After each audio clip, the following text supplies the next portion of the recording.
IPL বিখ্যাত টাকার কারণে, বিগ ব্যাশ বিখ্যাত ব্রডকাস্টিং কোয়ালিটির কারণে, কিন্তু বিপিএল কি কারণে বিখ্যাত? মানের দিক থেকে বা কোন লিগ বেশি ভালো? কিছু কিছু ক্ষেত্রে এখন বিশ্বের অন্যান্য ফ্র্যাঞ্চাইজি লিগগুলো আইপিএল এর সাথে টক্কর দিচ্ছে, তবে বিপিএল সে তুলনায় অনেক অনেক পিছিয়ে আছে। বিশ্বের কোন কোন লিগ কি কারণে আকর্ষণীয়, বিস্তারিত জেনে নেওয়া যাক। ক্রিকেট বিশ্বের সবচেয়ে বড় এবং প্রভাবশালী লিগ হলো ভারতের আইপিএল। আইপিএল কে বলা হয় টাকার খনি। এখানে অর্থের ঝনঝনানি যেমন বেশি, মাঠের লড়াইয়ের মানও ততটা উঁচুতে। বিশ্বের বাঘা বাঘা ক্রিকেটাররা এখানে খেলার জন্য উন্মুখ হয়ে থাকেন। জাতীয় দলের খেলা ছেড়েও অনেকে আইপিএল এ খেলতে আসেন। আকাশচুম্বী ব্র্যান্ড ভ্যালু আর কোটি টাকার ভক্তের উন্মাদনা আইপিএল কে এমন এক জায়গায় নিয়ে গেছে যেখানে অন্য কোনো লিগের পৌঁছানো আপাতত অসম্ভব বলে মনে হয়। আইপিএল এখন শুধু একটি টুর্নামেন্ট নয়, বরং বিশ্ব ক্রিকেটের অর্থনীতির অন্যতম চালিকা শক্তি। আসা যাক বিগ ব্যাশ লিগ তথা বিবিএল প্রসঙ্গে। অস্ট্রেলিয়ার এই লিগটি পরিচিত তার নান্দনিক ব্রডকাস্টিং বা সম্প্রচার কৌশলের জন্য। মাঠের আম্পায়ারের শরীরে ক্যামেরা, স্টাম্প, মাইক্রোফোন, স্পষ্ট আওয়াজ এবং অত্যাধুনিক প্রযুক্তি ব্যবহার বিবিএলকে দর্শকদের কাছে দারুণ উপভোগ্য করে তোলে। অস্ট্রেলিয়ার বড় বড় মাঠ আর গতির বাউন্সি উইকেট ক্রিকেটের যে আদি রোমাঞ্চ তা এই লিগে ফুটে ওঠে।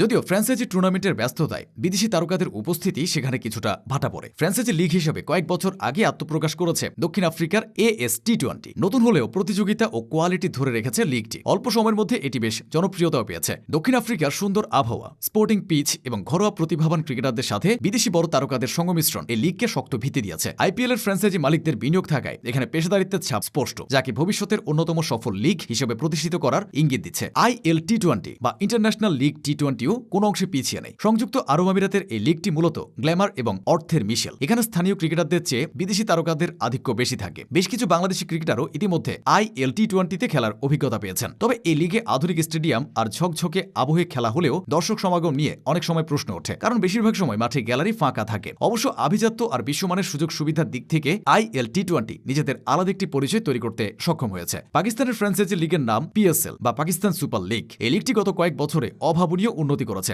আগে পাকিস্তানের নিরাপত্তা ইস্যুতে অন্যান্য দেশের ক্রিকেটাররা খেলতে যেত না। PSL শুরু হওয়ার পর সেই নিরাপত্তার সংখ্যাটা কেটে গেছে। ফ্ল্যাট পিচে খেলা হওয়ায় এই লিগের ম্যাচগুলোতে প্রচুর রান হয়, যা এখন T20-র অন্যতম চাহিদা। এছাড়া দিন দিন ড্রাফট সিস্টেম থেকে শুরু করে বিপণন, সব ক্ষেত্রে PSL নিজেদের মান বাড়িয়ে চলেছে। আইপিএল এর পর দ্বিতীয় সেরা লিগ হওয়ার লড়াই লড়ছে এটি। CPL তথা ক্যারিবিয়ান প্রিমিয়ার লিগের বিষয়টা আবার একটু ভিন্ন। ওয়েস্ট ইন্ডিজের এই লিগ মানেই হলো ক্রিকেট আর উৎসবের মেলা। গ্যালারিতে ডিজে, নাচ আর ক্যারিবিয়ান ক্রিকেটারদের পাওয়ার হিটিং সব মিলিয়ে এক অনবদ্য বিনোদন। যদিও অর্থনৈতিকভাবে তারা আইপিএল এর ধারে কাছেও নেই, তবুও বিনোদন আর T20-র আসল উত্তেজনা ছড়াতে CPL এর জুরি মেলা ভার। সবশেষে আসা যাক বাংলাদেশ প্রিমিয়ার লিগ তথা বিপিএল এ। বিপিএল নিয়ে আলোচনা করতে গেলে শুধু আক্ষেপই পারে। একসময় ভারতের আইপিএল এর পরে বিপিএল এর অবস্থান ভাবা হতো, কিন্তু অব্যবস্থাপনা আর সঠিক পরিকল্পনার অভাবে এই লিগের মান দিন দিন তলানিতে গিয়ে ঠেকেছে। নতুন নতুন লিগগুলো যখন আধুনিক প্রযুক্তি নিয়ে আসছে, বিপিএল তখন পিছিয়ে পড়ছে মান্দাত্তা আমলের ব্যবস্থাপনায়। ফলে বিদেশি বড় তারকারা এখন আর বিপিএল কে পাত্তা দেন না। এভাবে দিনকে দিন ফ্র্যাঞ্চাইজি ক্রিকেটের উন্নতি হয়েছে আর বিপিএল পিছিয়ে পড়েছে।